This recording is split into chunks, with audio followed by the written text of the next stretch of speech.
Today we're talking wedding getaway, Thunderbolts, film festivals, and spring break with a 5-year-old. Ooh, ah. Stay tuned to find out. Hello and welcome to Couple Chat. Where we Parents. discuss topics for you. Parents. I'm Matt. I'm Jackie. Let's chat. So it's funny, we're kind of like all over the place with this episode of Couple Chat. It has been quite some time. We've had a lot of things happen in our life and, you know, things have changed, readjusted, moved around. Yet again. Yes. As always. But a lot of good has been happening.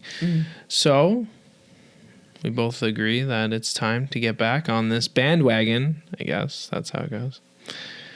So here we are, sitting back in the place we feel best doing this. Yeah.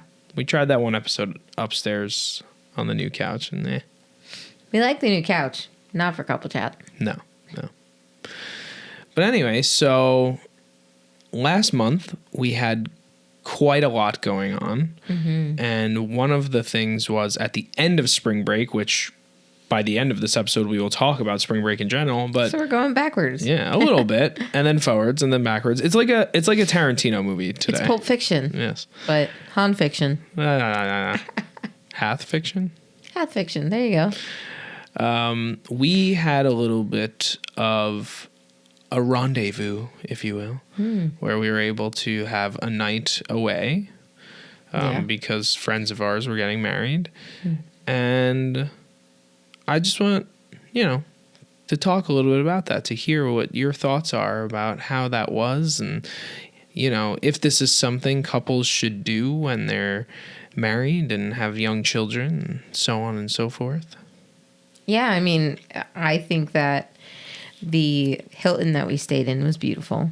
The hotel was really nice. The amenities were nice. And we didn't really get to do much in the hotel because the wedding was, it was about 29 minutes from the hotel. So that was like more of a shock. Like, oh, this hotel is the closest, but it's not very close because we were up in the mountains. But it was beautiful. It was a beautiful area. And I don't know, it was just nice to be able to kind of just go to a hotel and go to sleep and not have to worry about kids being there. We also had it work out where my cousin was able to stay here with them and they slept in their own beds. And it wasn't, oh, well, we got to drive them somewhere and then drop them off. And then they're sleeping in a strange place or not in their own bed or not with their stuffies. And that was really helpful because I think for them, it kept them in routine. And we were able to have that ease of mind where we trust my cousin. The kids are able to just have a regular night. When they go to bed, they don't know what we're doing. They don't know we're filming Couple Chat in the basement or watching a movie or in a hotel, 2 hours away. Like, they don't know. We wouldn't do that. We wouldn't leave them home alone. What? We would get a babysitter and then go and stay at a hotel 2 hours away. Just wanted to specify that. They don't know, but we know that they're safe so that we can go do that thing. Anyway, backtrack. I don't know. It was very nice to be able to have that kind of, that weight was lifted off of us. We didn't have to really worry for where we were, at least for me. I don't know how you felt about it. No, yeah. It was great to go somewhere and not have to worry about where they were or what they were doing. Yeah. And on top of that,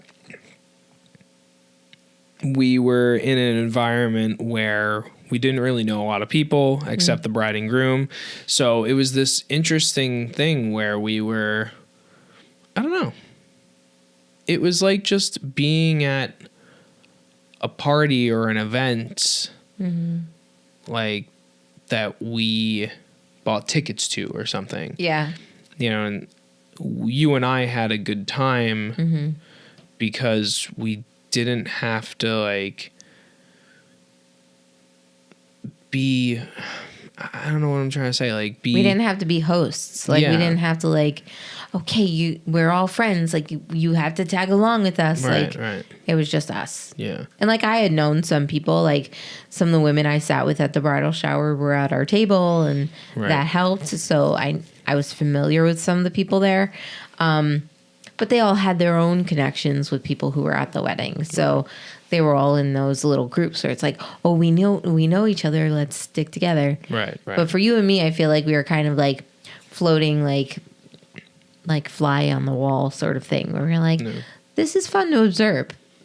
This is fun to observe. And it's just, it was nice not to have any responsibility for anyone but us. Yeah, exactly.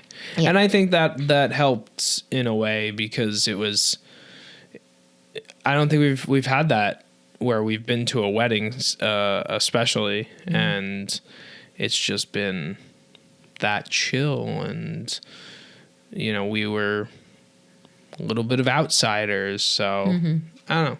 It was nice because it allowed us to just focus on each other, and we were bonding, and we haven't had a lot of time to do stuff like that except for our little date nights to go to movies and things of that nature. So yeah, it was a nice time, and I think couples need to do that kind of thing, because see, that's the thing.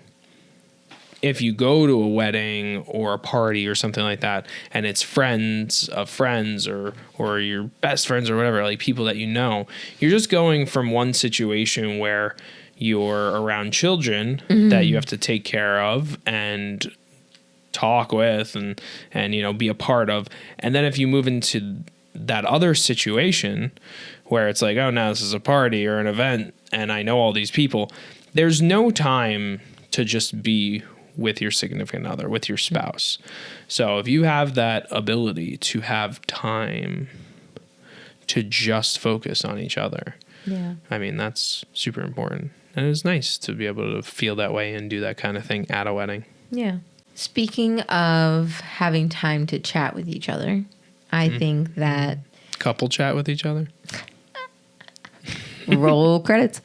I think that this recent Marvel film that we were able to see has really opened our eyes to being able to discuss about our mental health and how this film has kind of opened those doors for us and being able to relate to it and what have you. But spoiler free, talk about Thunderbolts. We got to see that in theaters the other day. What'd you think? I was hoping it would be a fun movie. I wasn't expecting any big reveals or crazy twists or huge connections to the greater MCU. I just figured it was going to be Marvel's answer to Suicide Squad, and just here's a ragtag group of misfits that they're kind of shoehorning into the same movie. Hopefully they have good chemistry and they're going to carry it along, and it's going to be just a fun ride, Yeah. Popcorn movie, as you will. And then I realized that wasn't at all what this movie was, and it isn't at all what Kevin Feige or Marvel Studios had intended. And it's a bit mind-blowing being on the other side of it now. And I want to put this out there. So I don't want to be that guy, but Marvel is being that guy right now. So there's no reason to like not talk about certain things in this movie, because I asked you about this before we came down here, but one of the bigger things I wanted to talk about Thunderbolts is really the status of Marvel right now, or the, just what's been going on with Marvel.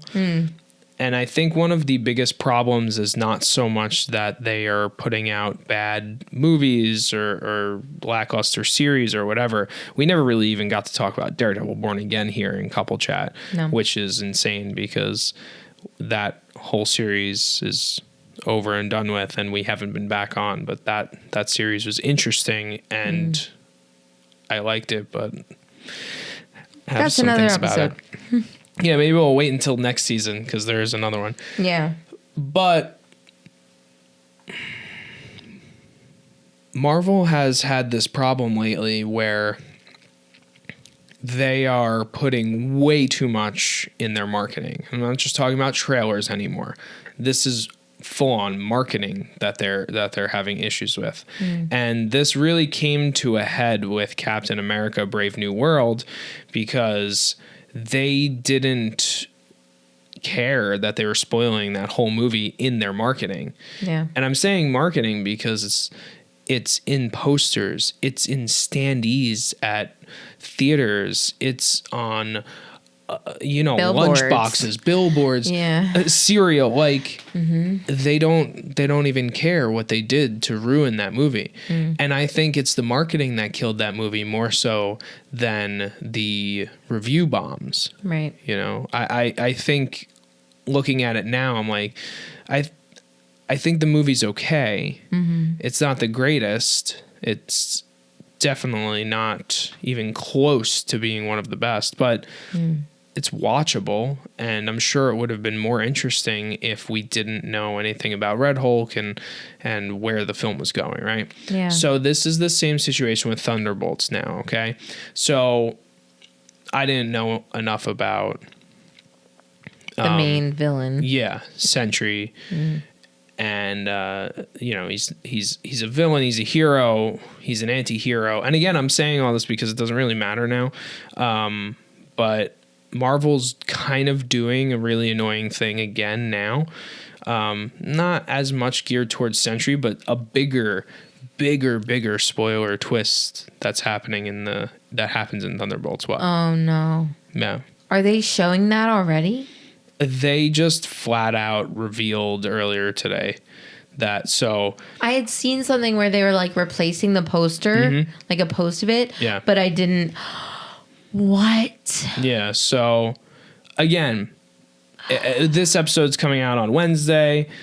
This is already news online, but if you really have not seen anything, that's pretty crazy. But if you are close to us and you watch this or whatever and you haven't seen Thunderbolts, I guess don't watch this, but I'll just skip ahead 30 seconds. Skip ahead.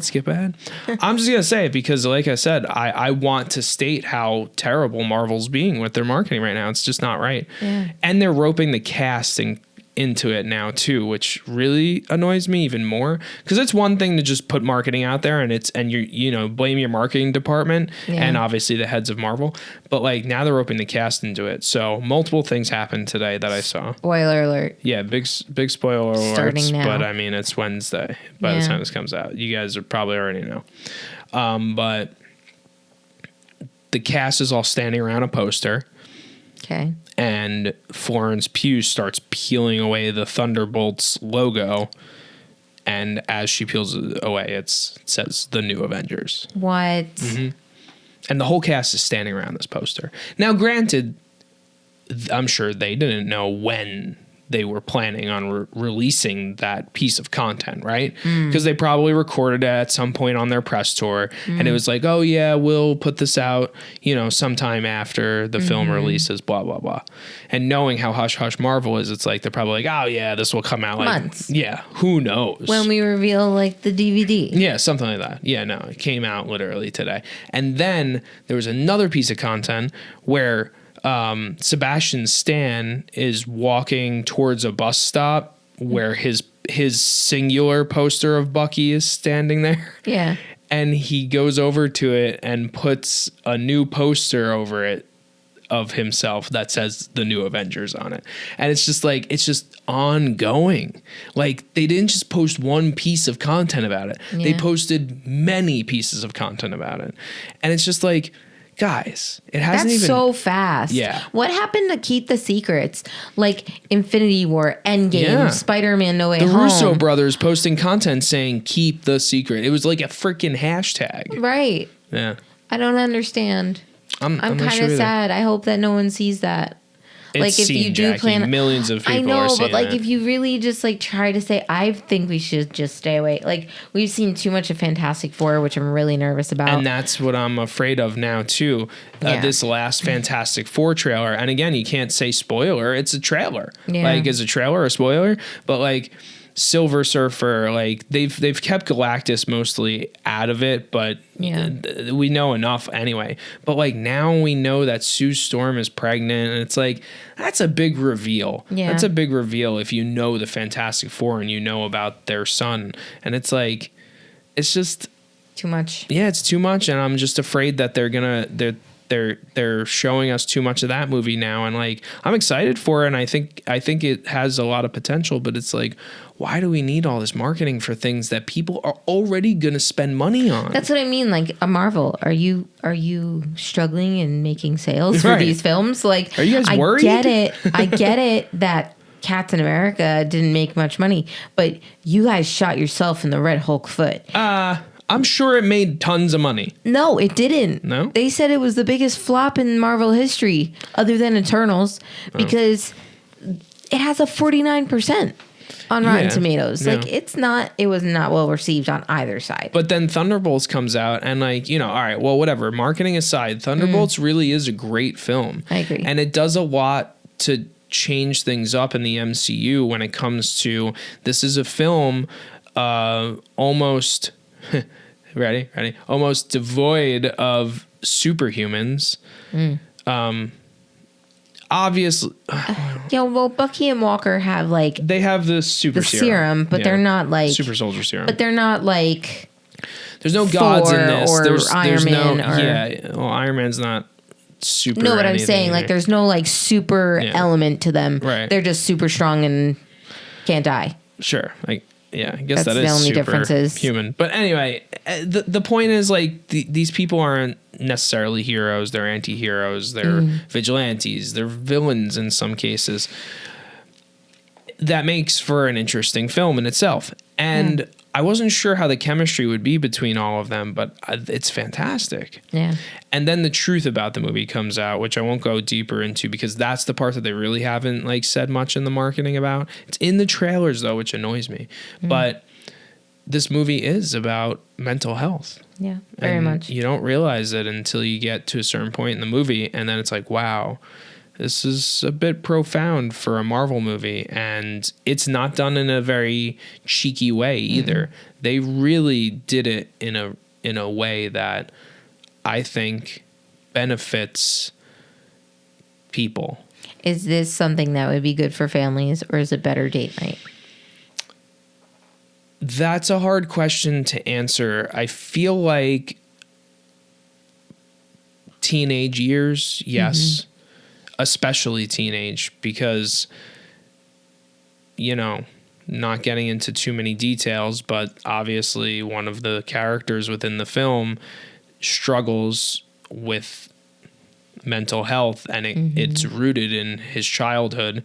And a lot of the characters are revealed to have childhood trauma, and that's important to communicate. Yeah. And that's the problem with a lot of these characters is the communication aspect isn't there. And then abuse and mentally, physically, whatever the case is, that's something that you see a lot when it comes to especially like comic book characters. You know, I mean, we could go back to Daredevil again, and it's just like childhood Kingpin, trauma. Like, I mean, he is who he is because of his childhood trauma, right? Yeah. But obviously, he's also psychopathic at the same point. Like, that's just something that he is. Yeah. But either way, like, I think it's important for teenagers to see this movie with even their parents. Even a preteen. Yeah. Depending on what age do you their think? mental. I'm just saying like no, I'm saying 12, what age? Yeah. 11, 12.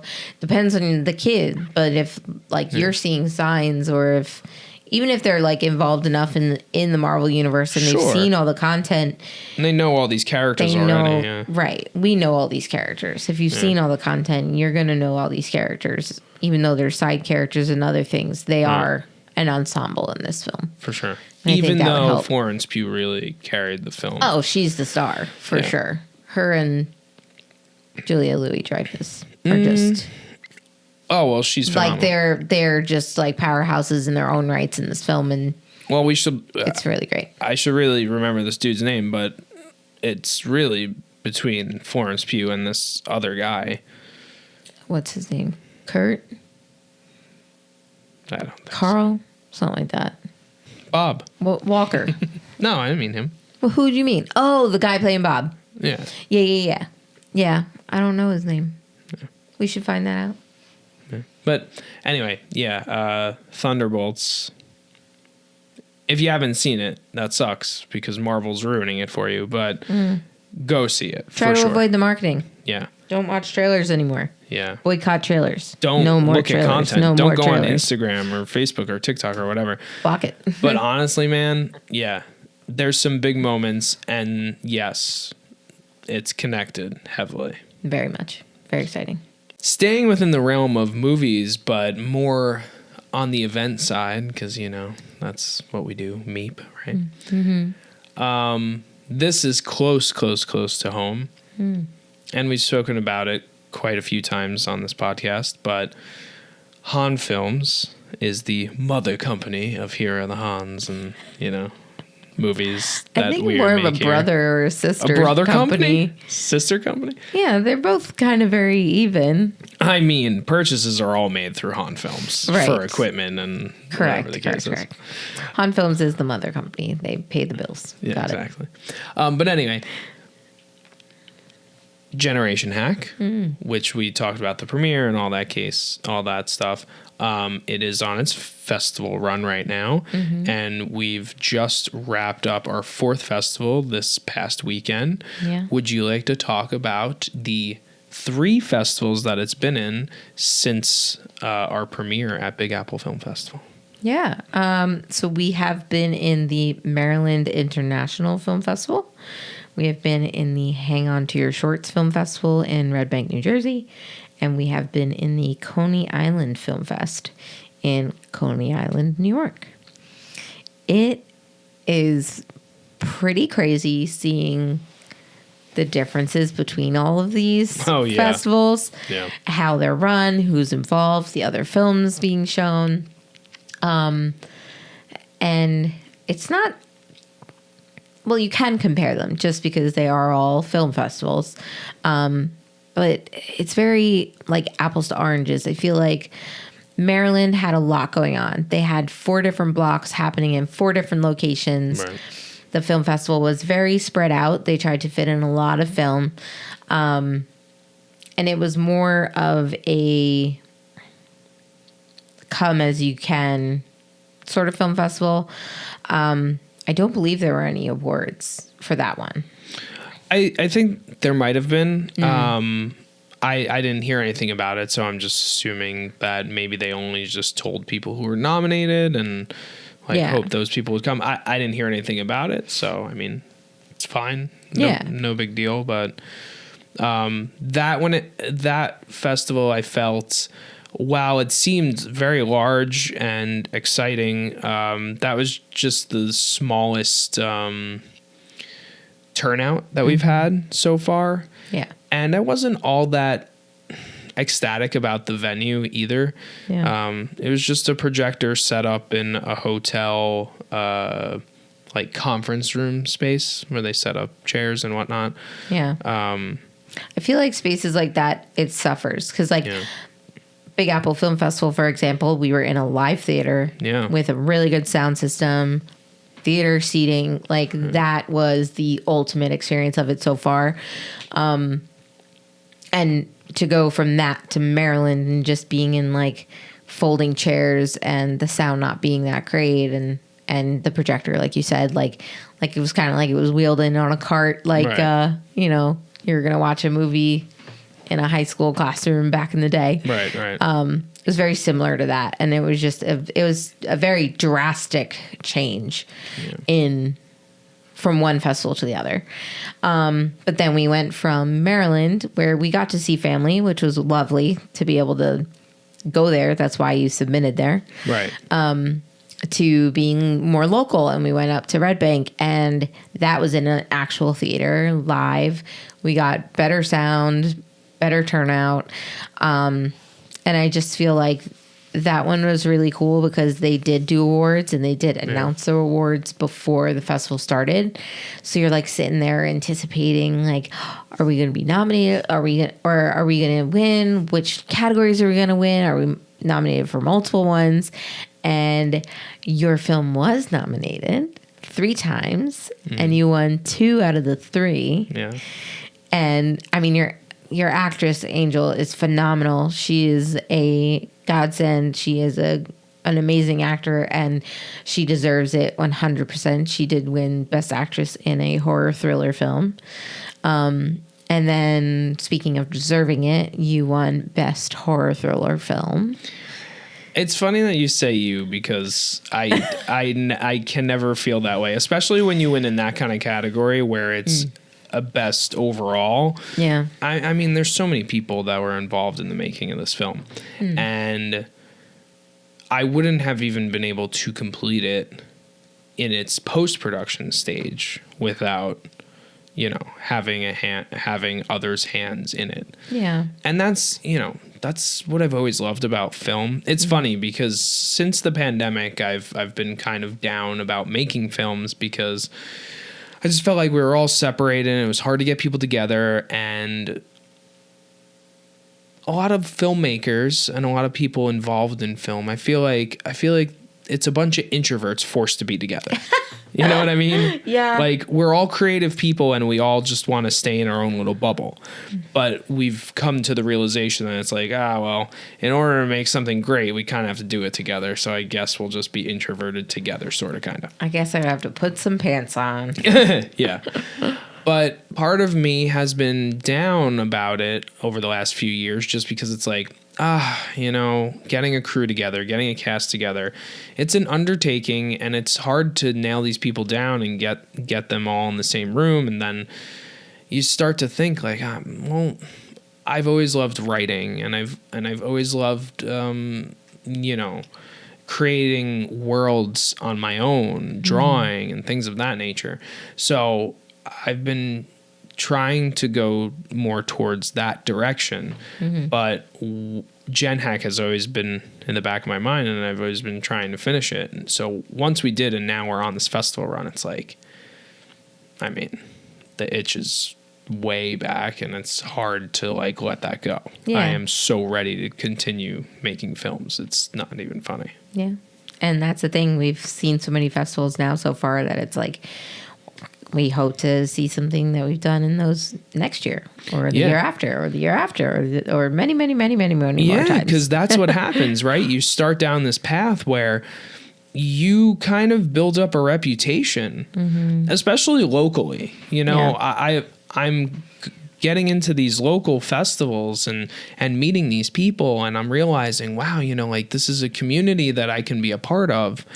And it's never a guarantee to get into a festival again that you've been in the past, but it does help your chances when they know who you are already and they know the quality of your work. And if you're coming back and you're hitting it out of the park again, you're likely to get in a second, a third, a fourth time, whatever the case is, right? Yeah.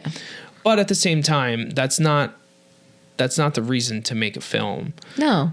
I just love this feeling again, being able to have people see my film and have a reaction to it. Yeah. That's always what I've been looking for in this type of art.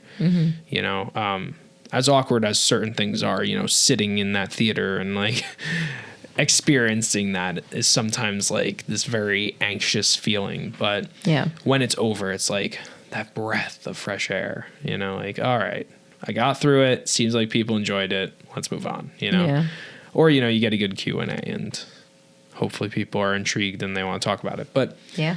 Anyway, yeah, so I'm humbled to have been so accepted by this Hang On to Your Shorts Film Festival, which I didn't really know much about. I was just looking through local festivals because I wanted to make sure we had a local presence, and I saw that one, and it's been running for a good amount of years now. And I was like, Red Bank? I mean, great spot. I love the Basie Center Cinemas, which used to be the bow tie there. It's like, let's do it, you know? Yeah. And obviously I'm very happy that we did. Yeah. And then the cool venue for Coney was just, I mean, that was just worth it to begin with. I don't know if you guys saw, but if you look at Han Films Instagram or like our personal socials, we're collaborators on it. We literally went to the Coney Island Museum for this one, and the view of the Wonder Wheel next to the building where this film is going to be played, like, it's so eclectic. It's so cool. It's just like this mashup of all this Coney Island lore and history and all the artists in the area and all the artists who have been in and out of this place. It's just like really cool and inspiring. And even though it's more of a similar display of the film, like Maryland, this one had a turnout. Right. This one has a 25-year history. This one has two sections of the venue where one is a smaller space, but I think it's just because they can't fit stadium seating on the second floor.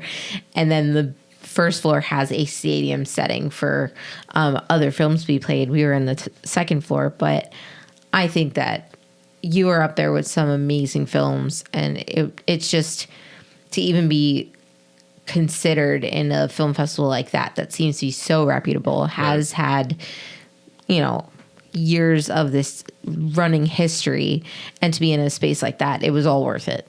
Even though like the film didn't get recognized and win an award, it didn't matter. It was the experience that really made that film festival special compared to the other three, and each one of them have their own special things about them. But I really liked the Coney one because of the atmosphere. You walk outside and you see the Wonder Wheel and all these roller coasters and the beach, and then you go inside and you see all this eclectic art and stuff. It was a really cool experience. I really liked it. Yeah, I mean, I totally agree. And, you know, craziest thing, you and I have both really never been to Coney Island. Mm-mm. And it's wild that the reason we finally get to go is for a film we made. That was filmed in Jersey City. Right over the, you know, right the Hudson, you know, right across the Hudson. But I love that because the most I know about Coney Island is from two films at this point. Mm-hmm. Warriors, which I'm so attached to. I love that film. I've you know, been obsessed with it since I was a teenager. Yeah. And that opening shot of the Wonder Wheel is just iconic. Mm-hmm. And then the other, now a newer film, bringing it back to Marvel, is Spider-Man: Homecoming. Yeah. You know, the film ends there, but yeah. So going to this festival and walking in at like golden hour and seeing how beautiful, you know, it's wild how beautiful Coney Island actually is. Yeah. But seeing how beautiful it is there during the day, and then you come out after, you know, our screening, and it's like, that's Coney Island. The sky is lit up. Yeah. With Coney Island rides. Like, so cool. And I couldn't help but grin at seeing the Wonder Wheel. Like, it's never changed. Yeah. Movie was shot in the freaking 70s. Mm-hmm. And the thing looks exactly the way it does in the movie. Yeah. It was an awe-inspiring experience, I'll tell you that much. Yeah. Just that, like you said, being there was amazing. And the festival is cool. It's a really cool venue. That museum is so cool. There's a bar downstairs. Like, people are there. Like, I almost feel like they don't even have to promote the thing. No, people just come to this festival because it's like Coney Island's like Asbury Park in New Jersey. Oh, yeah. People are just there. Yeah. They just experience Coney Island. Yeah. And it's like, oh, there's a film festival going on. Let's go, Or, I mean, I'm sure they know about it, but I'm just saying that's how Asbury is, That's why I love living in this area where we are, because we're just around so much art in New Jersey that it's hard to leave this shoreline. It's hard to leave this shoreline, man. It really is. I know it. Speaking of not being able to leave the shore, we didn't really leave for spring break, did we? Well, no. I mean, you got a new job, so you weren't going anywhere. Nope. But I think you had an amazing plan, and once you executed it, it was pretty cool. So tell me a little bit about what you did on spring break, because Nate was off from school for a week in September. Wow. What? Where are we? What year is it? When are we?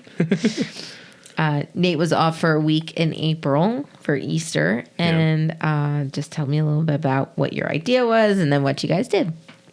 So I knew it was kind of going to be like this for a little while. Once you got the new job, I was like, well, there's no way she's going to be able to take off. You just started in March.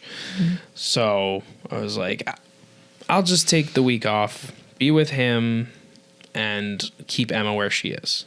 I figured this was a perfect opportunity to have some time with Nate, and some other things wound up falling within the week too. Mm-hmm. But to talk about the parenting side of this podcast, this was truthfully a needed opportunity to spend time with my son in a very different way than I've ever done, than either of us have ever done. And,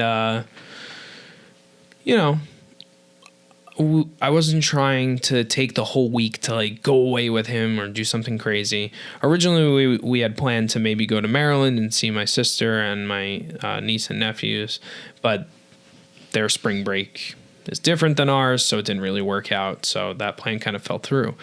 But I just said to you, I was like, I just want to do like a one night thing with him. Something that we could just go and stay at a hotel. Doesn't even have to be that far away, and do something fun that like would take the whole day, and it'd just be him and I. And I kept going back and forth because, I don't know, part of me felt a little bad that you weren't going to be there, that Emma couldn't experience it. Again, it's not something that we've ever done before. So it took me a little while to actually pull the trigger, all the way to like almost the that morning. Yeah. But you know what? After everything's said and done, I am really happy that I wound up doing it, because I think it did strengthen our bond. But we went out to West New Jersey and we went to Diggerland. We stayed at a hotel nearby, and this kid had a blast. He had a blast. There were certain aspects of it that like he's still a little too young for this place in certain things. But Diggerland's so cool. It's such a cool place. But they literally throw out like real construction equipment and just modify it slightly to be safer for anyone to go on and ride. And they place each thing on tracks or whatever. It's pretty insane. And yeah, the park is small enough to do in a single day. They do have a water park, but it wasn't open at this time of year. So like that would probably obviously extend your time there, but you could still probably do it in 2 days with the water park open. But it's such a cool place. There's really like a lot of interesting things, and not only is it fun, but it's educational because you're learning about all this construction equipment. You're learning how these people do their jobs, and what different tools they use. But it's funny, even though it had all that stuff, there was a section of just like open to use fire trucks and an ambulance and all that, and he was obsessed with that. That was where you said he took most of his time. Yeah, he stayed there. He didn't want to leave. And I think it was just because, it's a real fire truck just sitting there that he could just jump in the driver's seat and play. Mm-hmm. Like, he was having a blast just pretending. And yeah, I mean, how do you take that away from a kid, you know? But yeah, we had a great time, and we stayed in the hotel, and he wouldn't stop talking about that, which that's why I wanted to do that too. Like, it's something dumb for us, like, oh, hotel, whatever, we've done it before. Yeah. But like for a kid, it's like Nate's only been in a hotel a handful of times. And it's usually when we've been doing lots of driving. Right. And he just goes right to sleep, and he's cranky. Yeah. This, I purposely made it like an experience. Yeah. And he loved it. He loved every second of it. So that was really nice to be able to experience that with him. And yeah, it was good. We did it early in the week, so the rest of the spring break was kind of chill, and he was pretty good. We did some other things. We saw my mom for her birthday. We came to hang out with you for lunch one day, and to a pretty cool park near your job. Yeah. So it was nice. The rest of the time was just, you know, little home trips, but yeah, it was a good time. I definitely think any parent should do something like that with one child. Yeah. You have to remember that these kids at one point in their life, especially your firstborn, at one point in their life, they were the only one. Yeah. And I don't think any of us understand how that feels unless you are a firstborn. Yeah. Neither of us were, so we really don't know how that feels. But I would imagine it's really hard to deal with.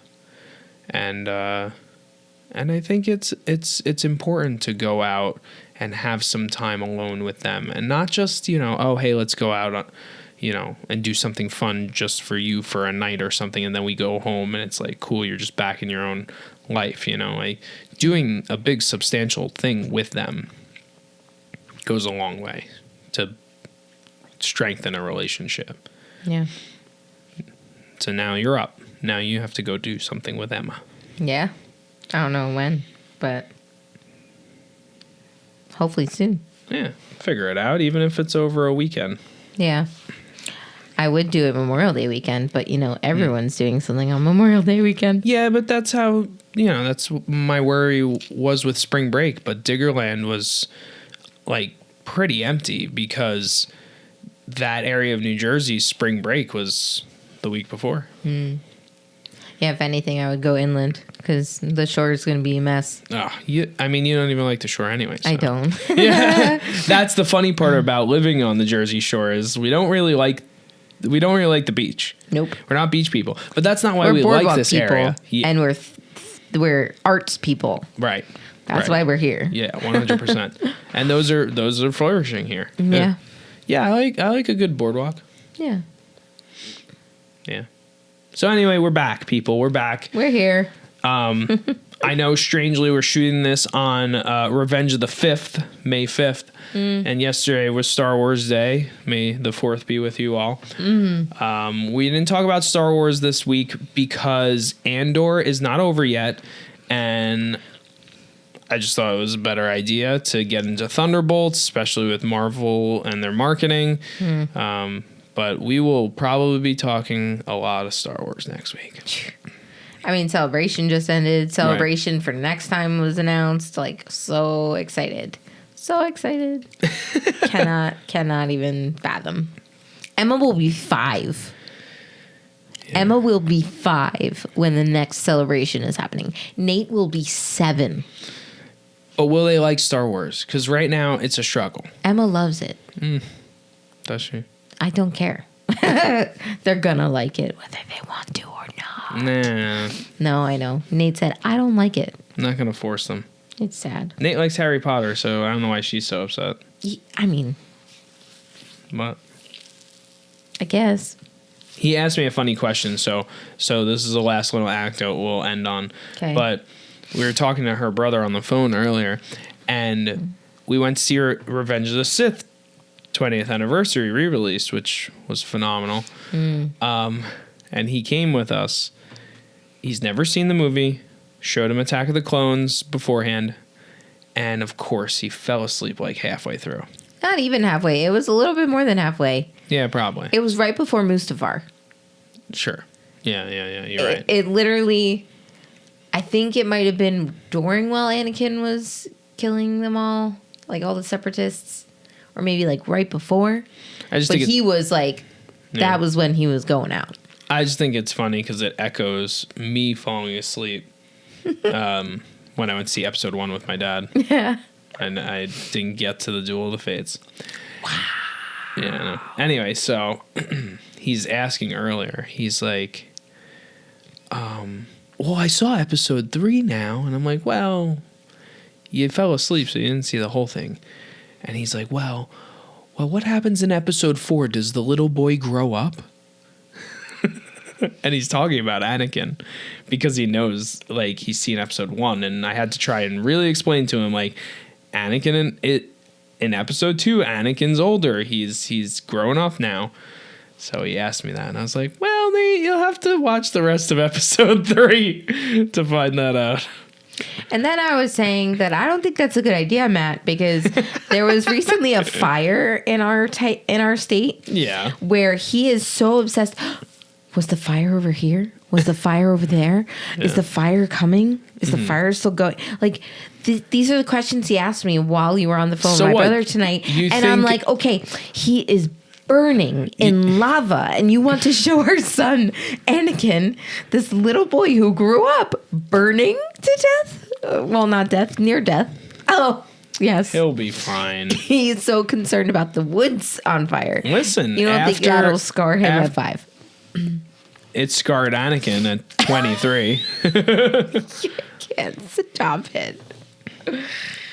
I just think we should go to 4. Younglings. I just think we should go to 4, ease him through 4 to 6, and then we can go back and be like, okay, Nate, now let's show you the real way to do it. So pretend he doesn't know anything about Vader. Correct.